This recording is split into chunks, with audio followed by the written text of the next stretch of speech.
business strategist. And she is definitely a very successful businesswoman in her own right. She owns a novel transformation.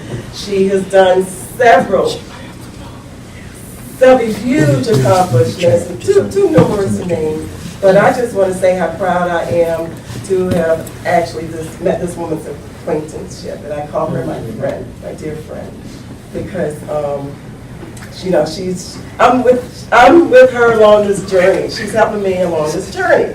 So I just thought it was such a great idea to have her here tonight to share some of her business savviness with you. So without any further ado, I want to introduce to you guys Ms. Lisa Anderson. Two questions, and they're going to sound very similar, but they're very different. Just by show of hands, how many of you want to grow your business? Very good, excellent. And how many of you are ready to grow your business? The discussion for tonight is 5 key ways to scaling your business. There's 5 key ways to scaling your business, and scaling is all about growth. Let me talk a little bit about some of the realities of small business. These are statistics that, quite frankly, I am on a mission to change, personally. I know I can't change every business, but I want to change some. There are over 27 million small businesses in the United States today. 627,000 new businesses start every year. 595,000 they close their doors every single year. 2/3 of small businesses survive beyond 2 years. Census Bureau says that 52% of small businesses are home-based. 73% of those small businesses are sole proprietors. And 78% of small businesses have no employees. Again, statistics that we want to change. We want to shift from being lone rangers to being organizations that actually have teams. So what does it mean to scale? Robert Kiyosaki created what's called the Cashflow Quadrants. And the Cashflow Quadrants essentially talks about if you want to create wealth, you've got to shift who you are. You have to shift what you do. You have to shift how you make money.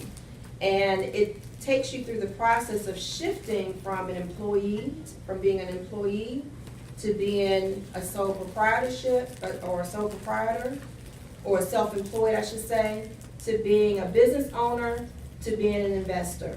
The highest level is the investor. And the highest level means that you have things in place that's making money work for you instead of you working for money. How does that relate to business, honestly?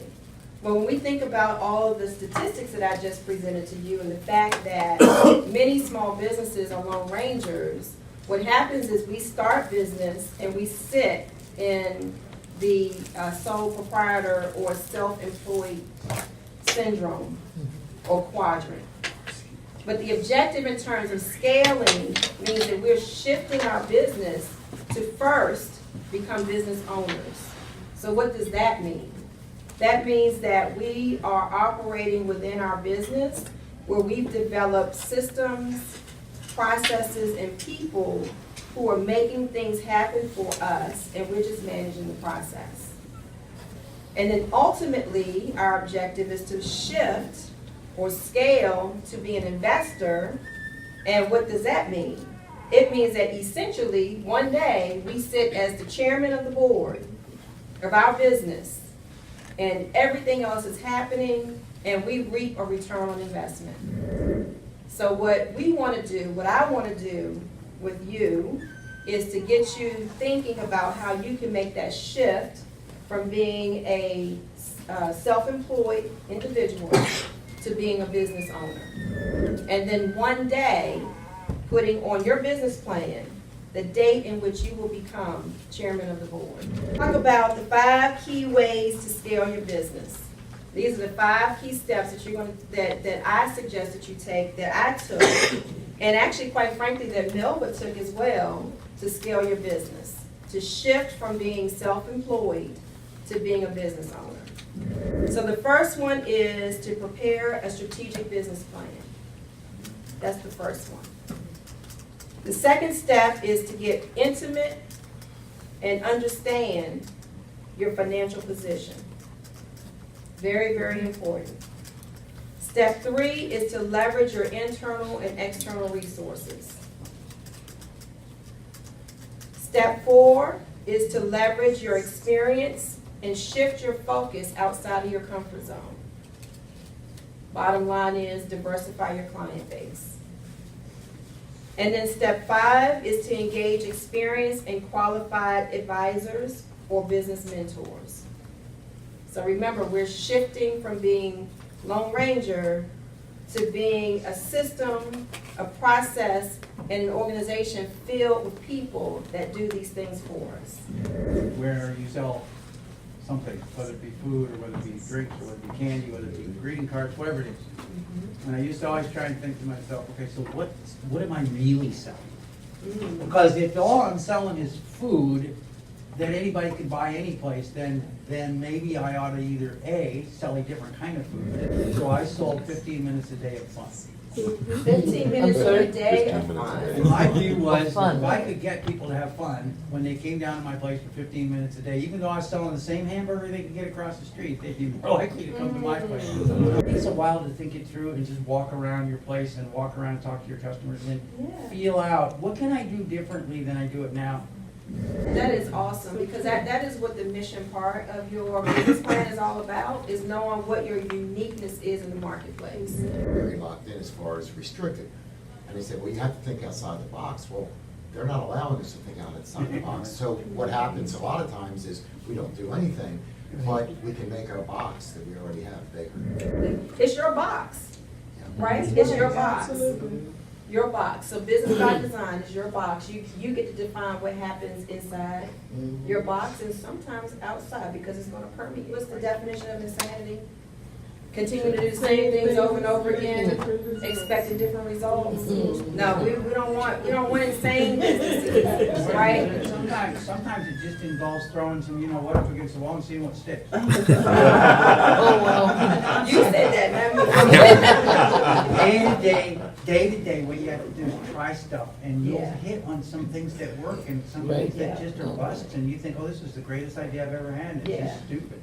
Well, that's why you need a team. You need a team so you put them on the mission that you put in place, and you go out and try all these other crazy things you come up with, right, and see what works. Because I'm gonna tell you, as you start to build business and you start to grow and you start to build teams, it's gonna get lonely at the top.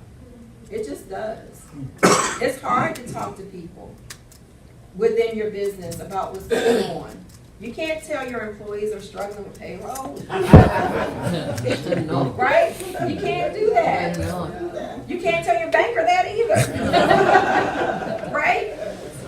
So you need a good circle of influence, a good set of advisors, someone that you can talk to on a regular basis that has your best interest at heart, that has been where you are, that has created success beyond that point, that can give you advice and help you make your next move. So stop trying to go it alone. Stop keeping it all inside. Stop feeling like you can't talk to anybody. Make certain that you do talk to someone, but make sure it's the right person. How does a blind man startup business fit in there? Right. So you, in my opinion, you would need to marry step number 2 and step number 3 together. And what that means is you need a good A team that is going to help you put the financials together and report them to you on a regular basis so that you're familiar with your finances, and they go to the table with you to obtain backing from a bank. My wife and I, we're both run convenience stores. I know other people run cafeteria. Obviously, Mel has several cafeterias. Can you give any specifics of what steps one would take to try to expand, those kind of businesses, which are the day-to-day kind of, sort of somewhat locked in to a certain extent, and being able to think out of the box to really seriously grow the business? I mean, you could maybe enhance it a little bit, and you might improve some of your sales, but to really make real significant changes, how do you do that in an environment where, you're under permit restrictions of what you can, sell? So sometimes scaling your business is not necessarily scaling it inside of what you have. So if we have restrictions in those areas, scaling may mean adding another facility someplace else. Scaling may mean adding a facility that may be outside of the program that you're in. Scaling may mean that you may need to have a conversation with SBA to show them that we've been successful in growing this business, but we need some financial backing from an organization like you and your accompanying bank so that we can open a new location. Another hand.